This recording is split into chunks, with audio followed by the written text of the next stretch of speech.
यदा यदा हि धर्मस्य ग्लानिर्भवति भारत अभ्युत्थानम् अधर्मस्य तदात्मानं सृजाम्यहम् परित्राणाय साधूनां विनाशाय च दुष्कृताम् धर्म संस्थापनार्थाय संभवामि युगे युगे। हरि ओम। यो अनादि अनंत निरुपाधिपदये प्रदिष्ठ कल्याण कृन्न किल जन्म मृतां वरिष्ठ पापान्निवारयति पाति च सत्सखेव स्वयं प्रसीदतु सनातन धर्मदेव। प्रिय दर्शकों, सादर नमस्कार। आज पुनः संस्था सनातन धर्म परिषद सूरीनाम की ओर से यह संदेश उपदेश नामक कार्यक्रम प्रस्तुत है। धन खर्च करने वाले श्रीमान अजय जी हैं। उनकी पत्नी और परिवार को एक सुखद जीवन ईश्वर से याचना करता हूँ। तारतम्य हमारा फिर से बन गया, हम आप फिर से जुड़ गए हैं। प्रति सप्ताह इस प्रकार मिलते हैं और अच्छा लगता है यदि लोग फिर बाहर ये चर्चा करते हैं कि उन्हें प्रोग्राम देखा, उनको अच्छा लगा और ये मतलब वे अपनी बात जैसा उनको लगता है वैसा बताते हैं। तो सुनने वाले लोग हैं, परिवार धीरे धीरे और भी बढ़ रहा है कि इस ओर आपका ध्यान आ रहा है। और मैं ये नहीं चाहता हूँ कि आप मेरी बात पूरी तरह मान लें, नहीं, मैं ये चाहता हूँ कि आप विचार करके जान लें। मानने की बात नहीं, आप पे थोपा नहीं जा रहा है कि आपको जैसा बताया जा रहा है वैसा नहीं। गीता जी आपके सम्मुख हैं और गीता जी से ही बोल रहा हूँ, इसलिए गीता जी की शिक्षा में आप मेरे साथ हैं। पिछली बार मैं गीता जी की शिक्षा के साथ में आपको ये बताया था कि हम कर्म ही ना करेंगे, वो होता है आलस्य प्रमाद, कि हाथों को बांध करके बैठ जाएंगे, कोई कर्म नहीं करेंगे और उन कर्मों को ना करेंगे तो कोई फल ही नहीं होगा। आप कोई बीज बोएंगे नहीं तो कोई पेड़ ही नहीं होगा, कुछ नहीं उगेगा। और यदि कर्म करेंगे तो होगा। तो बोले हम कर्म नहीं करेंगे और फिर आलसी बन करके कहीं पड़े रह जाएंगे थोड़ी देर या तो पूरा समय, तो वो तामसी वृत्ति है। तो तामसी वृत्ति वाले व्यक्ति को क्या कहा गया है कि जो कर्म नहीं करेंगे वे तामसी हो जाएंगे और फिर क्या होगा, उनका फल अर्थात वे कहाँ जाएंगे, क्योंकि कर्म नहीं किए तो तामसी वृत्ति हो गई, तो उनका क्या फल होगा। अब कर्म किया नहीं तो फल क्या होगा। तो बोले कि उनके लिए ये होता है अधो गच्छन्ति तामसा। गीता जी में अध्याय 14 मंत्र 18 वहाँ बताया गया है कि जो तामसिक वृत्तिक हो जाते हैं वे लोग कोई कर्म नहीं करना चाहते हैं तो उनकी क्या गति होगी। कर्म नहीं किए तो फल क्या होगा। तो बोले अधो गच्छन्ति तामसा, ऐसे लोग नीचे की ओर जाते हैं, अधोगति इनकी होती है। और कर्म करेंगे और सुकृत कर्म करेंगे, मतलब अच्छे अच्छे कर्म करेंगे। एक कर्म नहीं करेगा, दूसरा कर्म करेंगे पर अच्छे अच्छे कर्म करेंगे जिससे अच्छे अच्छे फल हों। इसे राजसी प्रवृत्ति कहते हैं। राजसी मतलब अपनी ओर सब कुछ खींचना चाहता है, राजा की तरह। राजा की राजकता होती है पूर्ण देश या पूरी प्रजा पर, और यहाँ पर अच्छे अच्छे कर्म करेंगे, सुकृत कर्म करेंगे, बहुत अच्छा, अति उत्तम। सुकृत कर्म करने वाले लोग ही कहाँ हैं, ठीक, जो कि सत्कर्म करते हैं, सदाचरण जिनका है, तो ऐसे हो जाएं समाज में तो बड़ी अच्छी बात है। पर इनको कहाँ पर गीता जी रखती है, तो कहते हैं कि ये राजसी वृत्ति है। और राजसी वृत्ति वाले की क्या गति है, तो बोले कि पुण्य लोकों को प्राप्त होते हैं, और जब उनके पुण्य खत्म हो जाते हैं, ठीक है, छीने पुण्य मर्त्यलोकम विशंति, फिर से मृत्युलोक में आ जाते हैं। तो कोई बुरी बात तो है नहीं, सत्कर्म किए, सतलोक को प्राप्त हुआ, और अंत में जबकि पुण्य समाप्त हो गए, अब पुण्य बचे नहीं, सत्कर्म की सुकृतियों की पुण्य का पुण्य अब नहीं बचा, तो छीने पुण्य मर्त्यलोकम विशंति, फिर से मृत्युलोक में आ जाते हैं। और तीसरा है कर्म और कर्म फल से संबंध नहीं रखते हैं, कर्म करते चले जाते हैं, कर्म से कोई अच्छे फल चाहिए, क्या चाहिए, इस सबसे कोई संबंध, कोई मतलब नहीं, ठीक, जीते चले जा रहे हैं, कर्म करते जीते चले जा रहे हैं, और सब कुछ प्रभु में समर्पण करते जा रहे हैं, ठीक। तो सब कुछ यदि प्रभु में समर्पित है तो उसे सात्विकी वृत्ति कहते हैं। न तो कर्म करने में राग है और न कर्म फल में राग है, कहीं पर उनकी कामना नहीं है, तो कामनाहीन है। तो सात्विकी वृत्ति से संबंध हो जाता है, और सात्विकी वृत्ति से जब संबंध हो जाता है तो प्रकाश मिलता है, शांति मिलती है, और ज्ञान बढ़ता है, सुख का अनुभव होता है, आराम आनंद का अनुभव होता है। कर्म में ना राग हो और ना ही आसक्ति। कर्म करते हुए इन कर्मों के साथ संबंध न रखें, इसे कर्मयोग कहा जाता है।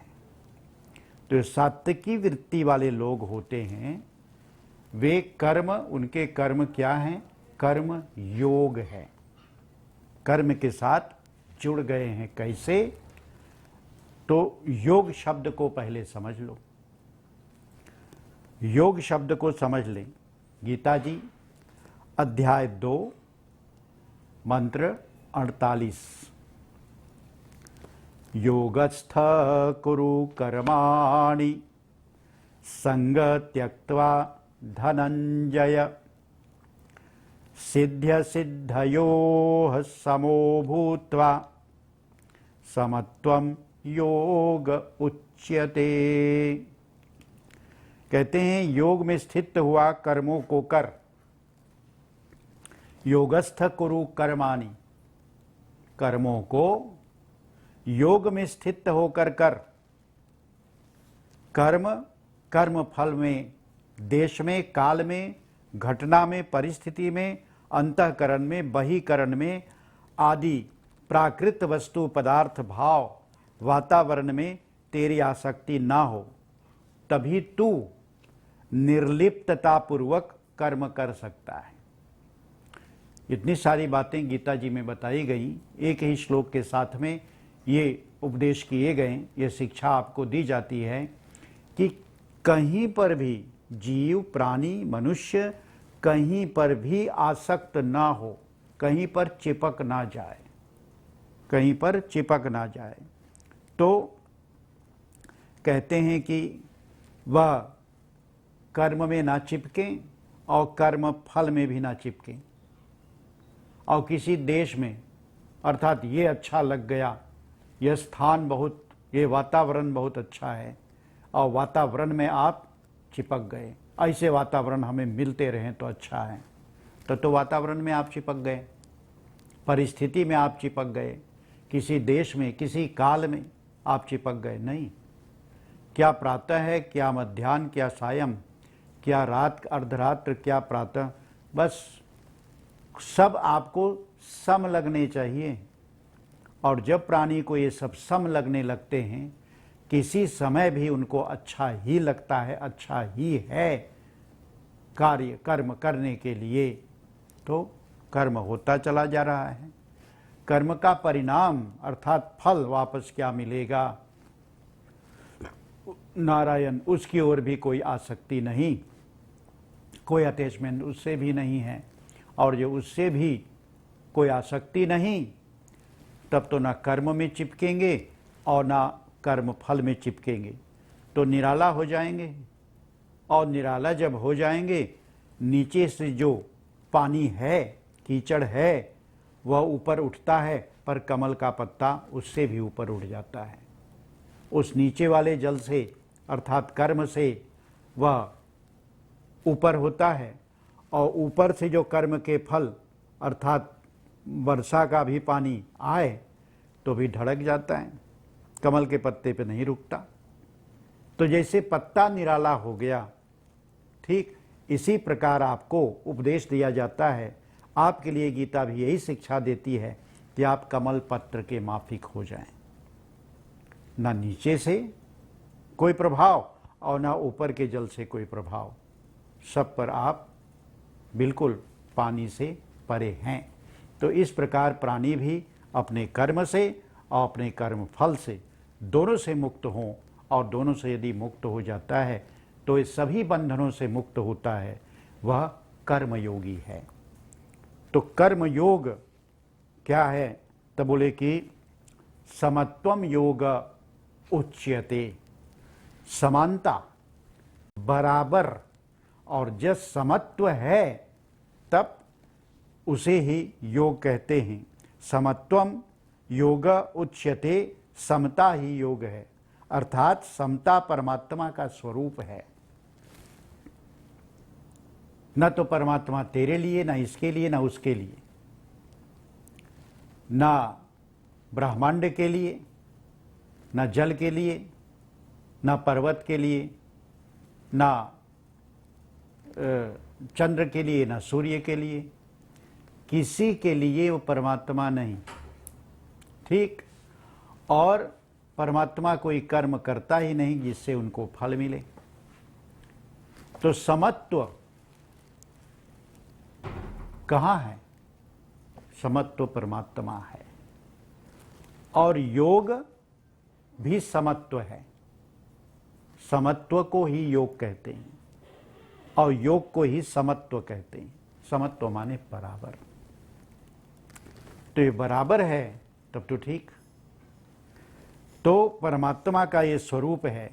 यदि समत्व, समता आ गई तो जीवित अवस्था में ही संसार को व्यक्ति जीत लेता है। समता आ गई, पर हम करें क्या? हमारे में समता आती नहीं। कोई बड़ा है, कोई जेठ है, कोई सुंदर है, कोई मुझसे भी अच्छा है, कोई निम्न है, कोई छोटा है, कोई मुझसे भी गया बीता है, तो समत्व कहाँ है? आपने तो ये कर लिया, क्योंकि ये संसार आपको ऐसा ही दिखेगा। संसार माया के कारण आपको ऐसा ही दिखेगा, डावाडोल रहेगा। फिर आप भी डावाडोल हो जाते हैं और एक एक बंधनों से बंध जाते हैं, जिससे मुक्ति नहीं होती। और योग, तो योग में कौन स्थित है? आज कौन है जो कि योग में स्थित है? उनकी स्थिति योग में है। हाँ, जिसकी स्थिति योग में होगी आप जान ही नहीं पाएंगे, आप जान ही नहीं पाएंगे, क्योंकि वह तो कहेगा नहीं समत्वम योग, आप जान ही नहीं पाएंगे। कौन बताएगा कि कौन योगी है? पर यदि आप ये जान लेते हैं कि इसमें समत्व नहीं है, तो आप जानेंगे कि ये योगी नहीं है। तो योग में कोई बिगड़े होंगे, मैं ये नहीं कहता कि सूर्यनाम में कोई योगी नहीं होगा, हो सकता है, क्योंकि मैं सभी को थोड़ी जानता हूं, तो हो सकता है जरूर, भारत में तो होंगे ही, ऐसा कह सकता हूं। तो समत्व जहां आ जाए वो योग। तो योग का अर्थ है मैं योग साधन करूंगा। तो योग साधना प्रारंभ जब किया जाता है तभी व्यक्ति योगी नहीं होता, योग के मार्ग में चलता है। और जब जिस समय वह समत्व को प्राप्त हो जाता है, अर्थात उनके लिए बड़ा छोटा काला घोड़ा और धनी और गरीब ये सब समान जब हो जाते हैं तो ठीक, तब वो योगी बनता है, तब उनकी समाधि लग जाती है, समाधि। और समाधि लग जाती है तो उस ब्रह्म के साथ उनका एकत्व स्थापित हो जाता है। तो इस प्रकार कहा कि यदि समत्व आ गई तो जीवित अवस्था में भी संसार को व्यक्ति जीत लेता है, जीते जी शरीर में रहते ही वह जीत लेता है। और फिर जब शरीर छूटता है तब तो ब्रह्म के साथ एकत्व को प्राप्त कर लेता है, ब्रह्म में लीन हो जाता है। ये परिस्थिति बहुत ऊंची परिस्थिति है, बहुत ही ऊंची परिस्थिति है। कली काल में ये संभव नहीं है, ऐसा कहा भी नहीं जा सकता, पर यह उपदेश कम से कम, यह गीता जी की शिक्षा कम से कम कली काल में भी व्यक्ति को निश्चय ही सुकृत में लगा सकता है और समत्व को प्राप्त करने की प्रेरणा दे सकती है। इसलिए यह शिक्षा आवश्यक है कि असंभव भी लगे तो भी शिक्षा मिलनी चाहिए, जिस शिक्षा के कारण वह धीरे धीरे प्राणी अर्थात वह जीव अपने को इस बंधन से मुक्त कर सके। एक बंधन टूटा तो बहुत है, 2 बंधन टूट गए तो और भी अच्छा है, और बंधन टूटने लगे तो उत्तम है। इस प्रकार व्यक्ति सदैव अच्छा अच्छा अच्छा ही होता चला जाएगा। तो इस प्रकार से यह जीव एक दिन उस मुक्ति को पा सकता है। हालांकि ये कली काल में शायद आप मुक्त ना हो सकें, तो सतयुग तो भी आपके लिए है, उस युग में भी आप कभी आएंगे, उस युग में भी आपका मनुष्य शरीर प्राप्त होगा और उस समय भी आप समत्व को प्राप्त करके अंत में समाधि प्राप्त करके ज्ञान मार्ग के द्वारा उस ईश्वर को पा सकते हैं, अर्थात मुक्त हो सकते हैं। और इस कली काल में भी मुक्ति है और वह सरल मुक्ति है, अर्थात आप भक्ति में लगें। भक्ति व्यक्ति को मुक्ति देती है और कली काल में ये भक्ति बहुत सरल है, भक्ति बहुत सरल है। अर्थात जैसे आप मेले में जा रहे हैं, धक्का धुक्की सब सह रहे हैं और सब धक्का मुक्की सह करके भी आप आगे बढ़ते जा रहे हैं। आपको कहाँ जाना है? हमें तो प्रभु के दर्शन के लिए जाना है। तो प्रभु के दर्शन के लिए चलते रहो, संसार के धक्का मुक्की सब आपको लगता है और ऊपर नीचे गिरते उठते भी आप प्रभु के दर्शन के लिए जा रहे हैं। यही भक्ति मार्ग है। तो भक्ति मार्ग का ये मतलब नहीं कि आप ये छोड़ दो, उसका त्याग कर दो, फिर ये त्याग दो, फिर फलां त्याग दो, सब कुछ त्याग करके, और नहीं, ये भक्ति मार्ग नहीं। भक्ति मार्ग है कि सबके साथ रहते हुए भी आपका जो चिंतन है वो प्रभु के साथ हो। तो प्रभु के साथ आपका चिंतन हो, एक दिन ऐसा होगा कि ये जो जंजाल है ये आप ही छूट जाएगा, आप ही आपको छोड़ देगा और आप इस जंजाल से छूट करके अंत में प्रभु के चरण शरण में पहुंच करके मुक्ति लाभ कर लेंगे। ठीक, तो इस प्रकार कहा गया है कि वह ईश्वर क्या है? निर्दोष है, अतः उनकी स्थिति ब्रह्म में ही है। और उस समय जबकि वह जीव, वह प्राणी अपने मार्ग पे चलता हुआ और योग स्थापित करने की इच्छा से योग में लग जाता है, कर्म योगी बन जाता है, तो उसके लिए वेद कहता है एकत्वम अनुपश्यति, फिर उनको एकता दिखने लगती है, एकता दिखने लगती है। अर्थात उनमें और उस ब्रह्म में, उनमें और उनके परमात्मा में, उनमें और उनके ईश्वर में कोई अंतर नहीं रह जाता, केवल भक्त रह जाता है, भगवान रह जाता है, ये साधक रह जाता है और साध्य रह जाता है। इन दोनों के तारतम्य जुड़ जाते हैं और एकत्वम अनुपश्यति, और जब एकत्वम, ये एकता दिखने लग जाए, तत्र को मोह, वहाँ मोह कहाँ, वहाँ पर फिर मोह नहीं है। तत्र को मोह कह शोक, वहाँ न शोक रह जाता है और न मोह। मोह रहे तब शोक हो, पर मोह ना रहे तो शोक नहीं है।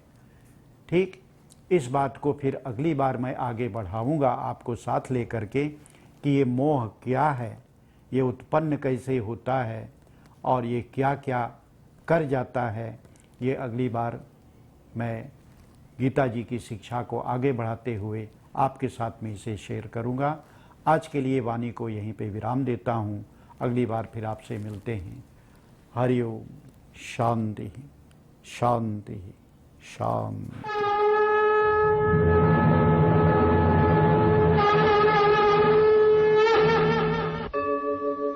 यदा यदा हि धर्मस्य ग्लानिर्भवति भारत, अभ्युत्थानम् अधर्मस्य